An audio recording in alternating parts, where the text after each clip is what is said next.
It's nice to be nice. Why is volunteering amazing? Special guest, Krazy Kevin Howarth.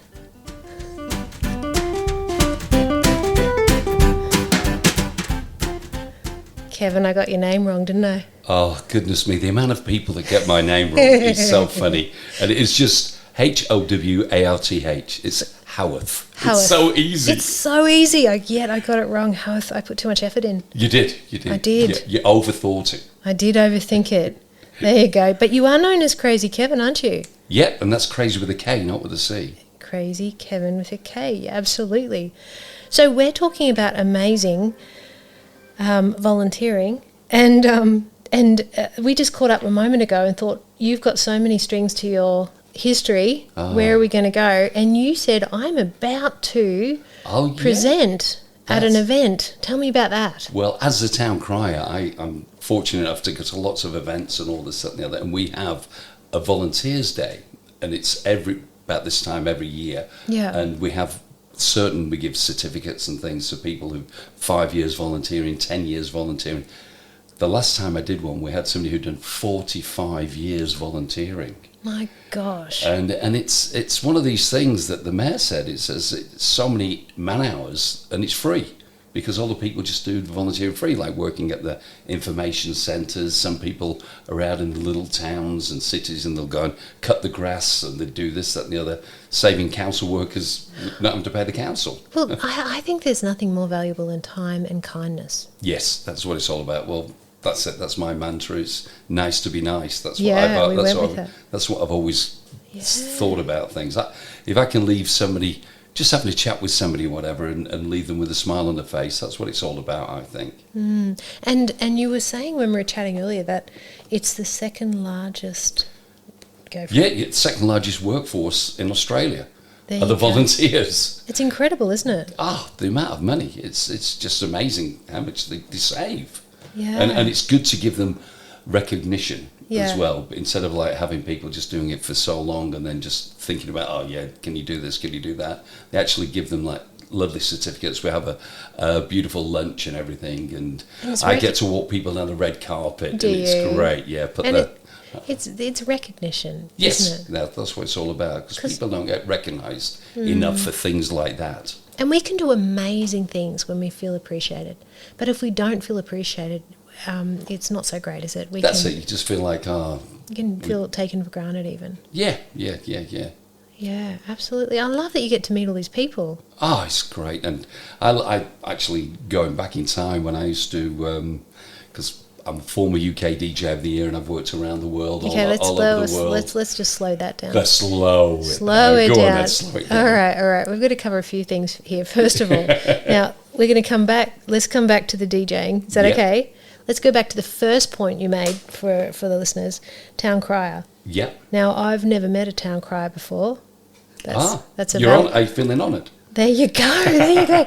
Now, I'm fascinated by a town crier, because you say town crier, and, I personally go back to kind of, English time, when the town crier would be there and announcing the news, and, I kind of go back to that kind of time. But then when we met, I realised that, no, actually, you really do have an expectation that there is someone playing that role when there's community events on, and it is very much a modern day, but I don't know if people stop and think about it.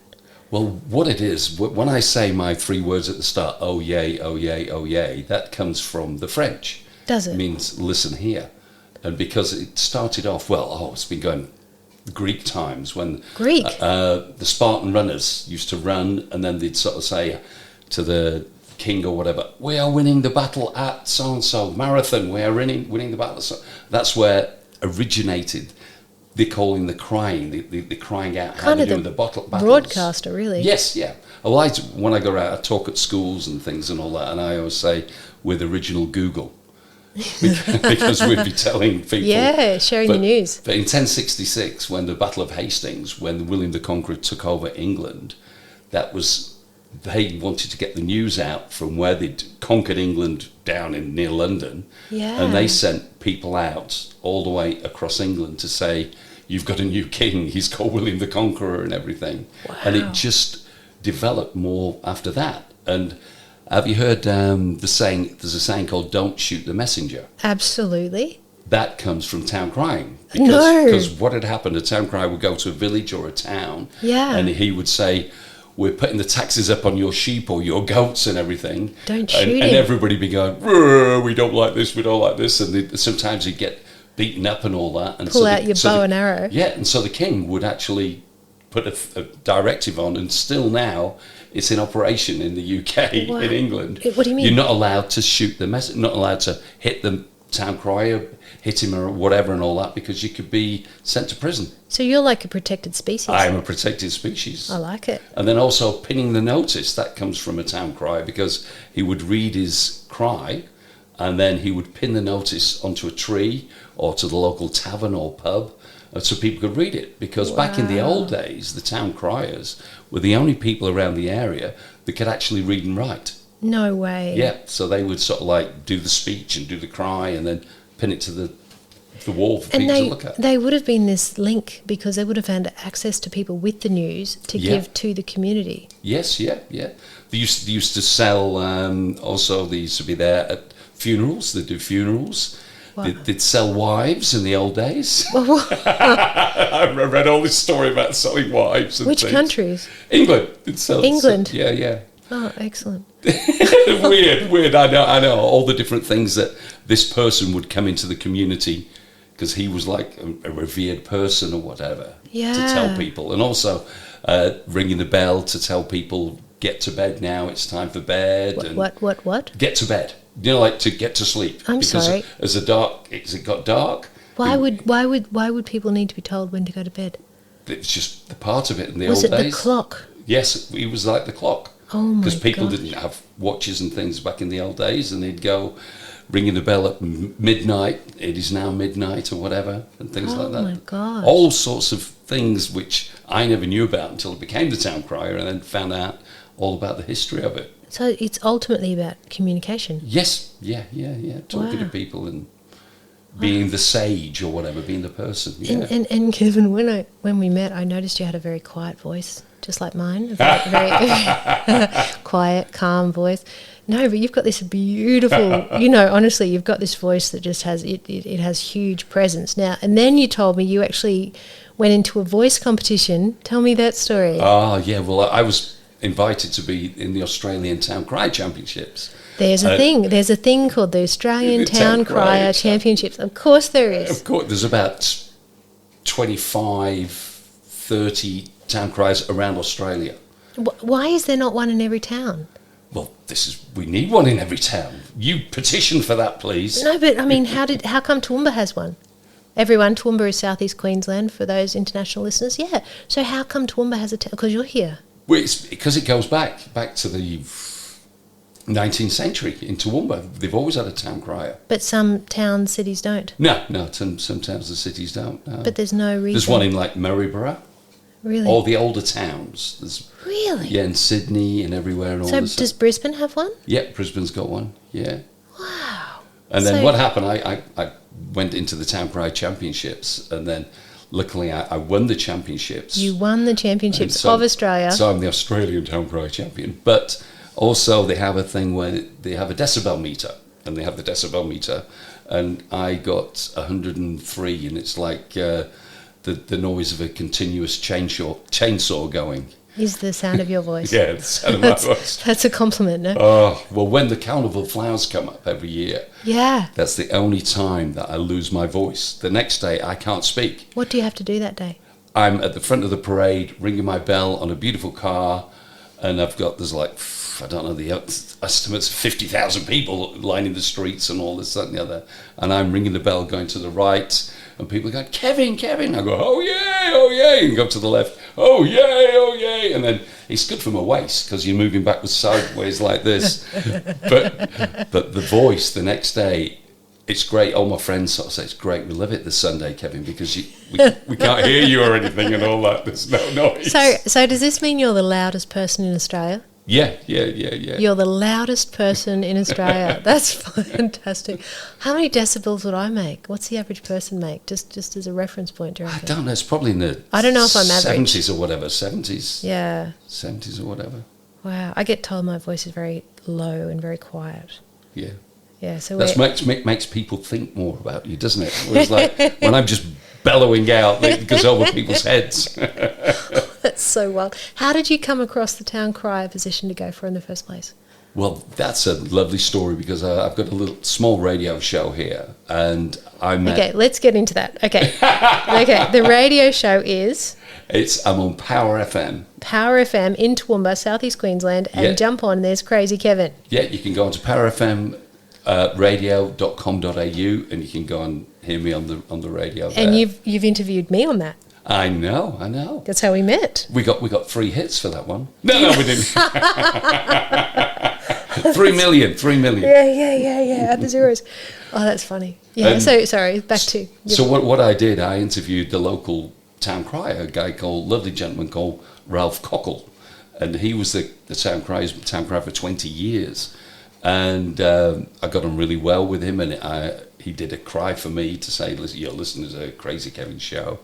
But sadly, he went and got cancer. Oh, that's rude. And so he went downhill and everything, and then he had to shave his head. He lost all his hair, and so I shaved my head, and we did a thing for the Leukemia Foundation.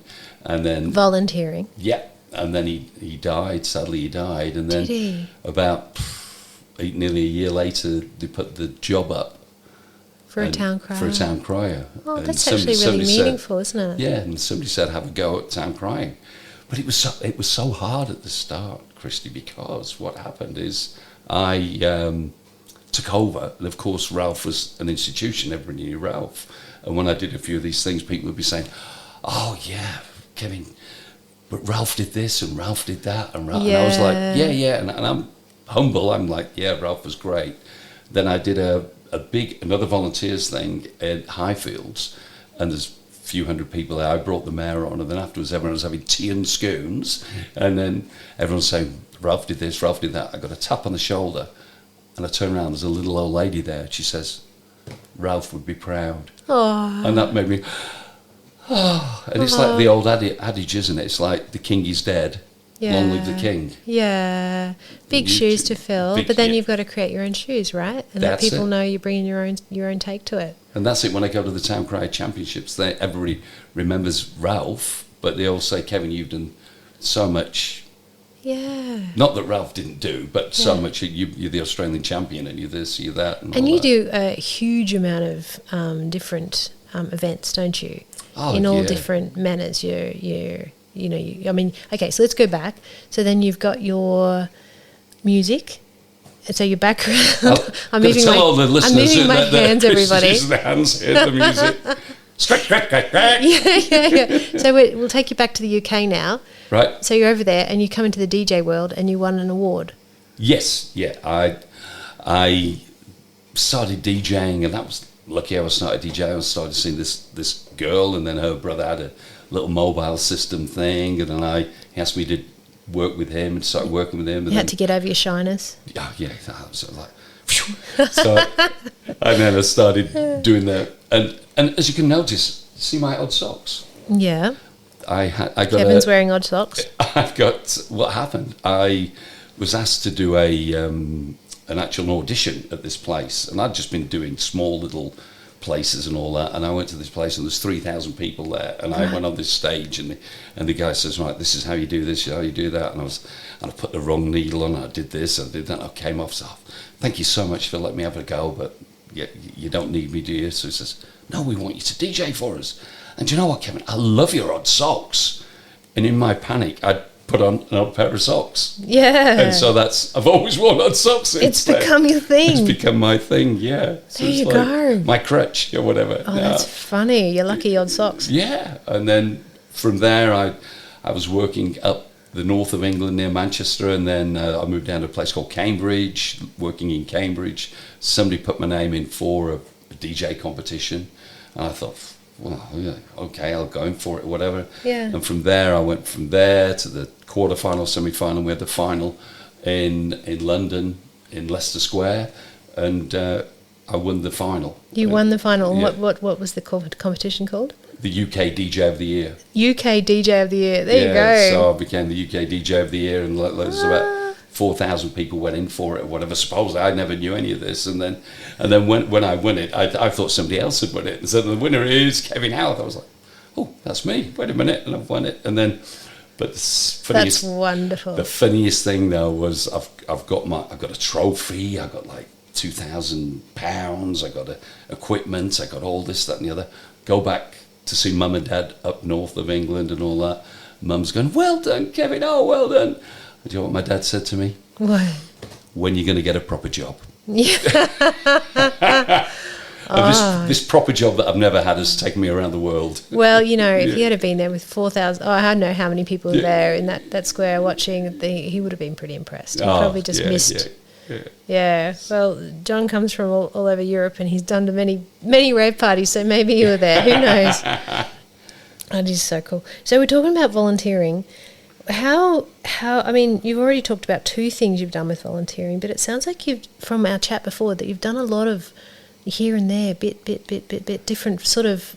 Tell us your story with volunteering. How did you first get into it? What are some of the different things you've done? Well, volunteering, it's I don't call it volunteering. I really call it helping people out. That is the same thing by definition. Yeah, and it's. Which is great that you're so humble about it, you know? Yeah. Just here's an idea. It's just my time and that's it. It doesn't matter. So it's which is volunteering. Yeah. So one of the first things that the memory cells are going back now was when I was like in my late teens, living in Cambridge. Yep. And I used to play football, soccer, if anybody's listening around the world or whatever. And the team, one of the guys I played in the team with, sadly, he got a brain tumour. Oh. And I said, right, listen, let's hire somewhere. I DJ'd and all this, that and the other. Free of charge, of course, whatever I can make. Let's get money for him and his wife and his daughter. And then I thought, well, wait a minute. I'm also the PA announcer at the local football club. Hang on, when you say Cambridge, do you mean the university? Yeah. Well, I wasn't at the university, but Cambridge University, university. Right. Beautiful, just getting a placement. Got it. Yeah, and they asked me to do the PA announcing at Cambridge United, this football club. Only small football club. It holds about 10,000 people or whatever in the ground. And I thought, well, listen, wait a minute. Let's see if I can do something. I asked the board of directors and all this, that, and the other, can we do something for this good mate of mine? So he says, what do you want to do? So I said, well, I want to go in the middle of the football pitch and get somebody to shave my head. Yeah. And I had hair down to sort of like past my shoulders or whatever in those days. And they said, yeah, we'll do that. We'll send people around with buckets and all that and get some money. Great. So that's how I first started doing something like that. So with 10,000 people watching you, we got about fundraised 4,000 or something. We fundraised for people or whatever. Again, you got over your shyness. Shyness, funny. Normally when I'm DJing behind like decks or whatever. Yeah. And then when I first did the PA, they said, Kevin, you go in the middle of the football pitch and give out some flags and we'll say we've got a brand new PA announcer, because the guy was up there, the old guy, and he sort of said, we've got Krazy Kevin Howarth and all that. And the whole crowd looks at me and I went, hello everybody, with a microphone. They go, he's got a big nose. He's got a big nose. So what do? You don't go shrinking violet, you go, I've got a big nose, I've got a big nose. Seriously? Yeah, you can't. You can't just sort of like shrivel up and die, can you? You've got to not give back, but you've got to own the space. Sing along with the people and all this, that, and the other, yeah. Oh. People can be cruel sometimes, can't they? You actually don't have a big nose. That's the weirdest thing. Really? No. Really? Are you sure? Anyway. Have you got a light? No. So then what came after that in your world of volunteering that you don't call volunteering? Well then I was lucky. I went over I DJ'd in Hong Kong for about a year and a half. And then... That would have been interesting. It was great, Hong Kong. And then moved from Hong Kong to Dubai. I was in Dubai for about a year. And then I moved to a place called Bahrain. And Bahrain's like the small little island in the Middle East. Really? And it's called Bahrain because Bahrain means, in Arabic, two seas, because they've got fresh water in the middle. Right. And it's one of the oldest trading nations in the world. Dow's usually, before like Islam, before Christianity, before everything like that, it was a trading nation. Like it didn't like the rest of the Middle East really relies on oil, but they didn't. They're the trading nation, and there's a lot of like, there's 1 million people live there, and 500,000 people are workers. Wow. And a lot of like the Asian people and all this, and they're not downtrodden, but they're not treated as well as they should be treated. Yeah. And I thought of different things to do, and they asked me, can we make some money to give to like the Asian overseas workers? And I came up with an idea of sleeping in a shopping mall for a week. Did you? Yeah, so I slept in a shopping mall for a week. How did you get? That's very creative. And how did you get people to sponsor you? Well, what happened? They made up like a bed and a TV and a settee and this, that, and the other, like in one of the showroom type things. And then I did the radio in the morning, and I was saying, blah, blah, come and see me and all that. And anybody got any money to give me, or whatever, just bits and bobs, or sponsor this, sponsor that. And you think, oh, it's great. And then people would leave, and you think, oh, it's great. And then you sort of like, and it's weird when you're by yourself in a shopping centre, you can dong, bang, crash, bang.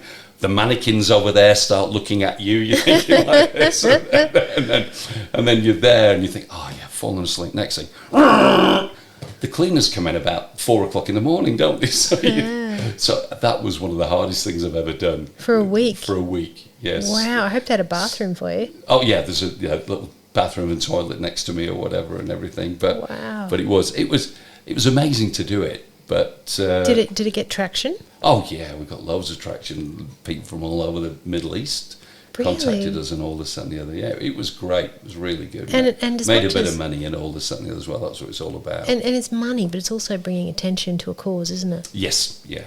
Well, the other big cause that I did there as well was sadly when the tsunami hit in 2021, I think it was.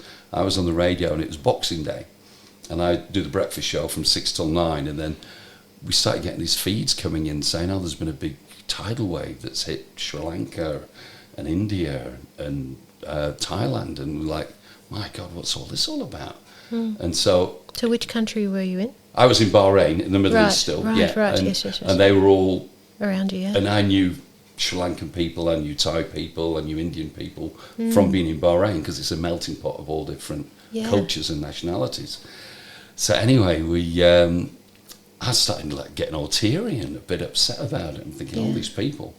And I had a good friend who was a Sri Lankan guy, and I rang him up and said, Elroy, after the show, can we do something? Can we like get something together or whatever and try and make a bit of money to give to people and all that? So he said, yeah. So I spoke to him, then spoke to another couple of people. I knew a manager of the big 5-star hotel, one of the 5-star hotels. We had a meeting about 3 days later. There's about 8 of us around a table.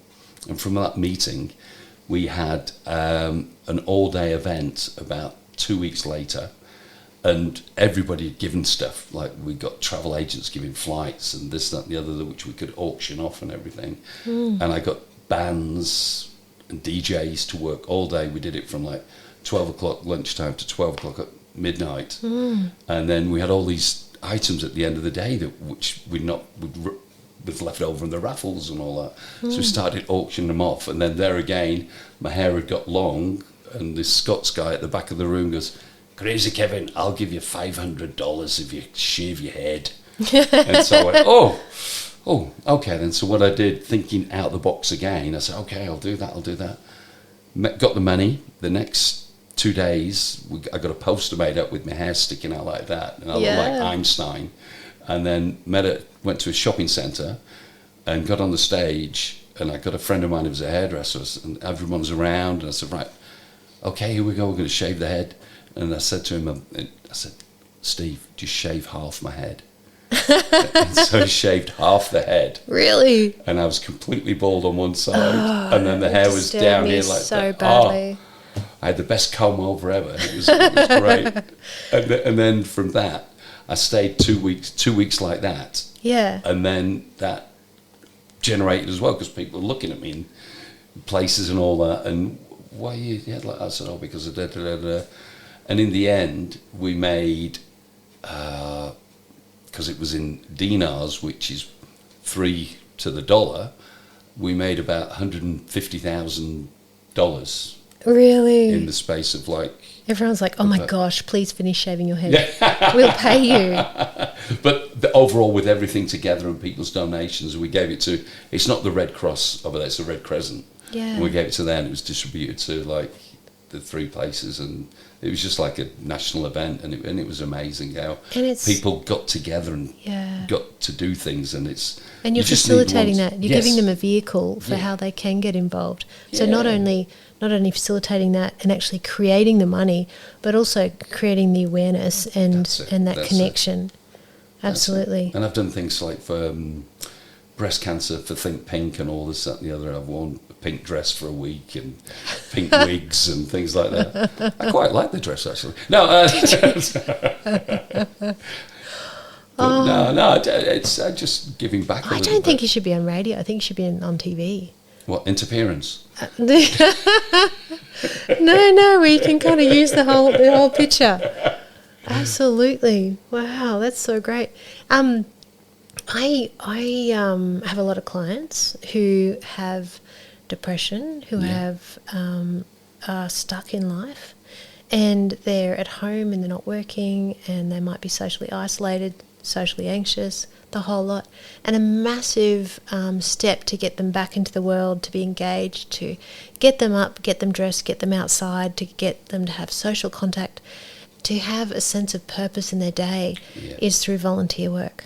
Yes. So I work a lot with really channeling people gently, with a bit of a kick in the tush, to be honest, to get them into the volunteer world. And it's a big deal. It's really hard to do, but we get them there, and sure enough, they make connections. It's good for personal care, personal hygiene, up and out. In the morning, bit of routine, bit of structure.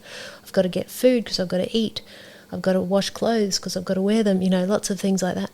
And they get up and they get out. They meet people. They get to see someone smile at them. They get to have a sense of contributing, like a purpose, but not a purpose. But you've just got to be. It's with less pressure than employment. It's harder. It's hard for people to sort of like start going through, like you say, the depressed and this sit in front of the TV or whatever, just to try and get out and get the human connection. That's what it's all about. Because nowadays, with the telephones and everybody on social media and all this, a lot of children, a lot of people are getting depressed because they're looking at what peer pressure groups are and all this. So instead of getting out there and just talking to people, because that's human interface. Yes. Absolutely. So for me, I've seen volunteering give back so much to the individual. Yes. And I've seen also the incredible scope. There's so many areas you can volunteer. The more I've researched as I've tried to find different activities and roles for people to fit, the more I look, the more I find. It's not just like working behind a cafe or something, doing something. There's so many things like interactive things as well. Lots of interactive things. Yeah, absolutely. And people have skills that they don't know they've got. Yeah, that's right. Yeah. And so then they get started and they realise what they're capable of, and people kind of draw them out. It's not always a smooth process. They can come across some tricky personalities, unfortunately, but for the most part, it's an incredibly rewarding experience, and then that builds the confidence, and then the next step is to paid employment, but many actually stay in their volunteer role. So, from a psych perspective, there's also that side. Yes. Which is interesting. It's really interesting, isn't it? It's just, if I come away from meeting people and talking to people and just, if they've got a smile on their face, that's what makes my day. You know what I mean? Like, even like joking with people, like going to a cafe and joking with the barista or the waiter or whatever. I always like to, because there's too many people sometimes. Not too many people. There's a lot of people who are just like that, aren't they? And it's hard. Just have a smile. Like, the world's a hard place. Yeah. But just get out there and have a smile on your face. That's what I always say. Have a smile on your dial, I always say. Yeah, old school. I love it. And also with volunteering, I think you'd agree, it's really about connection between people, isn't it? Yes, yeah. It's someone in need, and someone who is helping that person in need, and it's really bringing that community together. Which I think is so incredibly important, again, because, there's so much need out there, but also people are very isolated. Either because they're in a vulnerable spot, or, as we say with technology, a lot of people are just stuck on screens and they can really become quite detached, from humanity. That's it. And believing a lot of the stuff that's coming out with the that you read on your screens and things and all this, that, and the other, because there's so much BS out there, isn't there, that people can sort of like... Well, tell you what, I can't tell you, when I knew we were going to catch up, I was thinking, oh my gosh, there's so many avenues we could take. You know what I mean? I knew we were going to talk about community. Yes, yeah. I knew that, because you are all about community. When we sat down, you said, oh my gosh, I've got so much on. And you listed all the different, activities you're involved in. It was pretty amazing, actually, how much I'd hate to be your diary. But, and then you brought up the volunteer area, which I didn't know about, which was so wild. Right, and it's a real combination of your world and my world, and I'm glad we found that. Yeah, no, I just love giving back and everything. It's great. But it sounds a bit weird, doesn't it, when I say giving back? But that makes me feel nice. Do you know what I mean? Yeah. You're looking for opportunities, aren't you? Yes, yeah. No, it's absolutely great. No, so cool, so cool. Well, thank you so much for coming and talking. We could keep talking, and I loved all your stories. I love your stories. I only told you a couple. Yeah, I know. And I can say that I know a town crier. Oh, and you've got to go, oh, yay! I didn't want to get too close to the microphone then. John's ears nearly fell off then. I'm not going to try to follow that. No way. Oh, well, thank you so much, Krazy Kevin. And say the last name, Howarth. Did I get it? Correct. I got it. Correct. I nailed it. Yes. It's been great talking to you. Thank you so much for the opportunity to have a chat on your podcast. Thank you. It's so much fun, isn't it? Too much fun. Well, thank you so much. Now, if you want to catch me online, we've got the website, KirstenHunterAuthor.com. Huge amount of resources there. Facebook and Instagram, Kirsten Hunter Author. Thank you so much for coming. I really appreciate it. Oh, I love being with you. And I love the funky music. I know. You approve? Yes.